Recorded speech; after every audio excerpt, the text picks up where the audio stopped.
एक गांव में एक ऐसा परिवार रहता है। उस परिवार में 7 बेटे और एक बेटी थी, जो खुशी खुशी अपना जीवन बिता रहे थे। 7 भाई बहनों में इकलौती छोटी बहन बहुत ही शांत स्वभाव, आज्ञाकारी एवं संस्कारी थी। उनमें सबसे बड़े भाई का विवाह हो चुका था। सातों भाइयों में सबसे छोटा भाई एक आंख से अंधा था। छोटे भाई के दिल में अपनी इकलौती बहन के लिए बड़ा प्यार एवं लगाव था। सब अच्छा चल रहा था कि एक दिन उनके माता पिता की मृत्यु हो गई। घर की स्थिति बहुत खराब हो गया। जैसे तैसे करके उन्होंने अपने आप को संभाला। कुछ दिन बाद घर की इस परिस्थिति में सुधार हो गया। बड़े भाई ने अपनी पत्नी और अपने छोटे भाइयों को साथ लेकर अपने खेतों में काम करने के चले गए, क्योंकि उस जमाने में खेती बाड़ी आपसी सहयोग से हुआ करते थे। सभी लोग खेतों में काम करने जाने से पहले अपनी छोटी बहन को खाना बनाने का आदेश देकर घर से निकलते हैं। सातों भाई की बहन अकेली घर पर खुशी खुशी सबके लिए खाना बनाने के लिए जंगल से सरौटी साग को तोड़कर लाती है और बड़े प्यार से सरौटी साग की सब्जी बनाने से पहले बैठी और सब्जी काटने के औजार से साग को काटने लगती है। इसी दौरान वह अपनी उंगली भी काट बैठती है और रक्त की एक तेज धार निकलने लगती है, जिससे उसका पूरा हाथ खून खून हो जाता है। तब वह सोचने लगती है कि क्या करूं? अगर घर के दीवार में खून को पोंछूंगी तो भैया लोग देख लेंगे और चिंता करेंगे, और यदि अपने कपड़े में पोंछूंगी तो भाभी खून लगा कपड़ा देखकर माहवारी समझ खाना नहीं खाएंगे। बहन इस डर से सब्जी पकाने वाले छटे हुए साग में सारा खून को पोंछकर खून को बहने से रोकती है। फिर इसी खून लगे साग को सब्जी बनाती है। जब उसके सारे भाई और भाभी अपने खेतों से लौटते हैं तो छोटी बहन हमेशा की तरह सभी के लिए साफ थाली में खाना और मिट्टी के लोटे में पीने के लिए पानी देती है, और सभी एक साथ खाना खाते हैं और पके हुए साग को खाकर खाने की जमकर तारीफ करते हैं। और वे सब अपनी बहन से पूछते हैं कि बहन, तुम्हारे द्वारा बनाया हुआ यह साग बहुत बार खाए हैं, परंतु आज की बनी साग बहुत ही स्वादिष्ट है, बहुत ही अद्भुत लगा। बताओ ना कैसे और क्या क्या मिलाकर बनाया है, इतना स्वादिष्ट सब्जी बनाई है। पहले तो बहन डर से सहम गई कि कहीं भाइयों को पता न चल जाए कि मेरे हाथ की उंगली कट गई है। फिर वह थोड़ा सोच समझकर बोलती है कि कुछ नहीं भैया, जैसा हमेशा की तरह सब्जी पकाती हूँ वैसे ही तो बनाई है।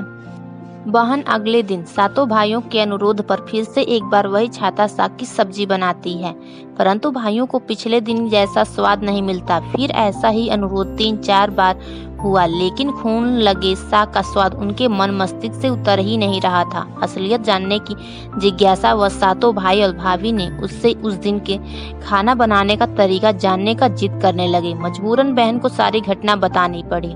सच्चाई मालूम होने पर 5वां भाई, जो बहुत ही लालची किस्म का था, उसने बाकी भाइयों से कहा कि बहन का खून इतना स्वादिष्ट लगा तो इसका मांस कितना स्वादिष्ट होगा। यह बोलकर सभी भाइयों के बीच चर्चा करने लगा।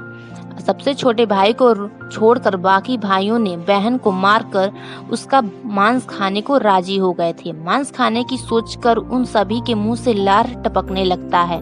भाइयों के मन में स्वादिष्ट खाना खाने के लिए वे कितना लालची बन गए, इसका आभास बहन को हो गया कि किस प्रकार उसके भाई उसकी मांस खाने की लालसा रखते हैं। एक दिन सातों भाई शिकार खेलने के बहाने बहन को लेकर घने जंगल में लेकर जाते हैं, जहां पूर्व से निर्मित 4 केंद्र के वृक्षों पर बने मचान के नीचे पहुंचते हैं, जिस पर अपनी बहन को यह झूठ बोलकर चढ़ने के लिए बोलते हैं कि इस मचान पर जंगली जानवर तुम पर हमला नहीं कर सकेंगे।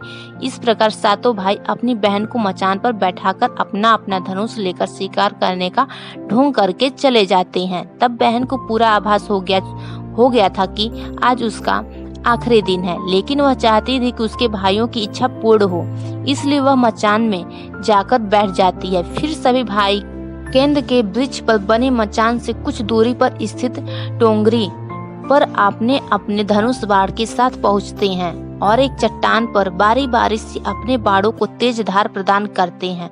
टोंगरी के ऊपर सबसे पहले बड़ा भाई अपने तीर को चट्टान में धार करता है और अपनी बहन पर धनुष से निशाना लगाकर तीर छोड़ता है। तभी बहन पूरी बातों को समझ जाती है कि भाइयों का क्या इरादा है और अपनी मातृभाषा में गीत को गाने लगती है। जान से मारना ही ये दादा सा है, तो तीर को सीधे मेरे छाती में वार करो, इधर उधर तीर क्यों चला रहे हो। फिर सभी भाई बारी बारी से अपने तीर के धार को तेज करते हैं और वाहन पर निशाना लगाकर तीरों को छोड़ते हैं। 6 भाइयों का निशाना खाली जाता है और 7वां भाई जो सबसे छोटा था वह तीर चलाने में इनकार कर देता है, क्योंकि उसे अपनी छोटी बहन से बहुत लगाव था और धनुष बाण चलाने में 7वां भाई सबसे निपुण था। बहन जानती थी कि उसके 7 भाई में सबसे छोटा भाई बाकियों की तरह लालची नहीं है। 6 भाई छोटे भाई पर पूरा दबाव डालते हुए आदेश देते हैं कि अगर वह तीर नहीं चलाएगा तो बहन की तरह उसे भी मार देंगे। फिर छोटा भाई उदास मन के साथ तीर को थोड़ा ही धार कर उसकी दिशा में तीर को छोड़ने की कोशिश करता है और तीर को धीरे से छोड़ता है। बहन हर बार की तरह इस बार भी वही गीत गाती है, विधु विधु दादा छाती ताइक ताइक। इतने में छोटे भाई का तीर सीधे बहन के सीने को भेद देता है और बहन की आत्मा शरीर से अलग हो जाती है और उसकी आत्मा उसी स्थान पर भटकने लगती है। तभी वह देखती है कि उसके शरीर का मांस खाने के लिए उसके भाई कैसे लालच करते हैं और सबसे छोटे भाई को जबरदस्ती मार पीट कर उसके शरीर को काटने का आदेश देते हैं। बहन के मांस को पकाने के लिए बहुत सारी सूखी लकड़ियां लाने के लिए छोटे भाई को जंगल में भेज दिया जाता है। छोटा भाई जंगल में खोज खोज कर ढेर सारा लकड़ी जमा करता है और सोचता है कि कैसे इतना सारा लकड़ी को ले जाऊंगा। दादा जो रस्सी दिए हैं वो भी 7 टुकड़ों में दिए हैं।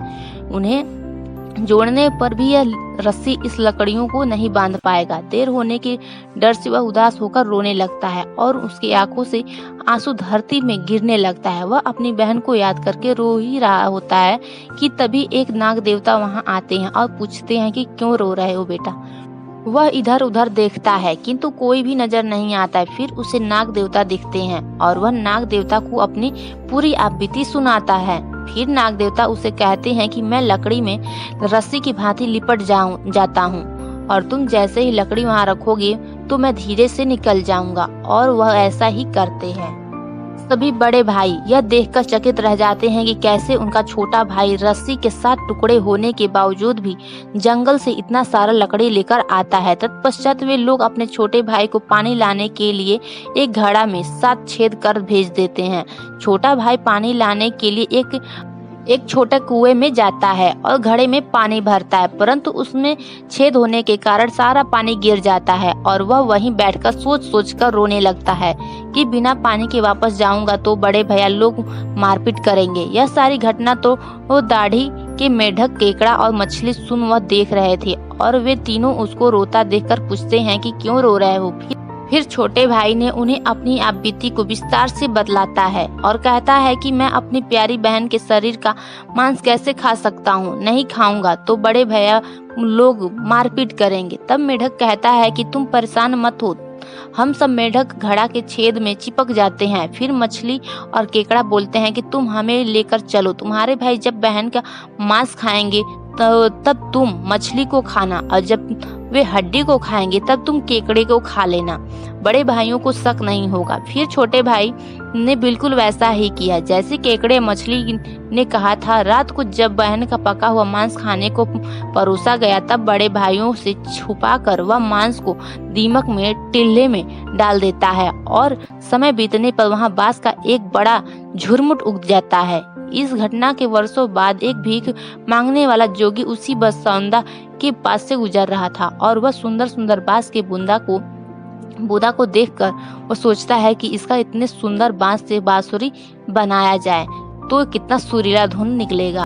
उसी क्षण बांस से आवाज आती है कि ना काट काट रे जोगी, ये तो लागे भैया रोपल बांस। जोगी फिर भी बांस को काटता है। जोगी इसी उद्देश्य से एक मोटा बांस का टुकड़ा काट कर ले जाता है कि इस बांस का आवाज इतना सुंदर है, यदि बांसुरी बनाएंगे तो कितना मधुर आवाज निकलेगा। और जोगी इस बांस से एक सुंदर बांसुरी का निर्माण करता है।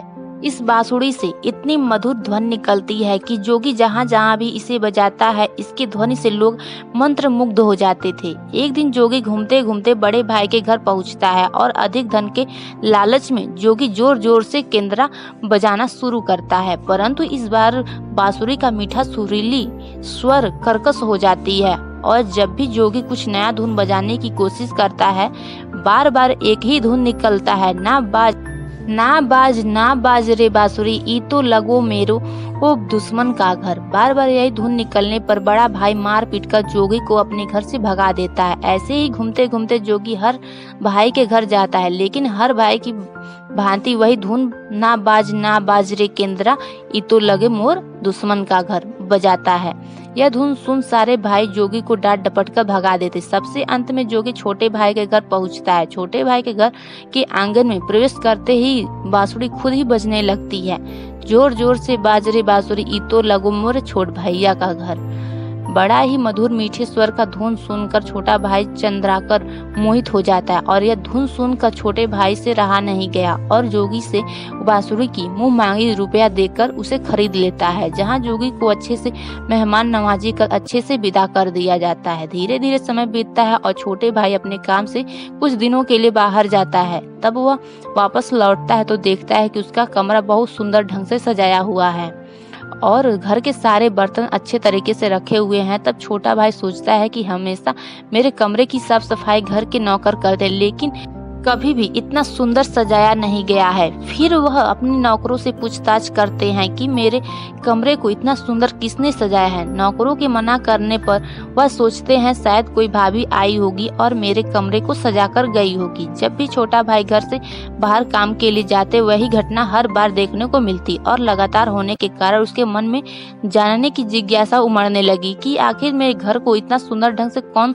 सजावट करता है। वह अपने भाइयों और भाभियों से भी पूछता है और वे लोग भी सजावट करने की बात से साफ मना कर देते हैं। एक दिन छोटा भाई सच्चाई पता लगाने के लिए किसी काम का बहाना कर बाहर जा रहे हैं, बोलकर निकलते हैं और छुप कर पुनः वापस आकर अपने कमरे में रखे खजूर के गोल मोड़े हुए चटाई के अंदर छुप जाता है।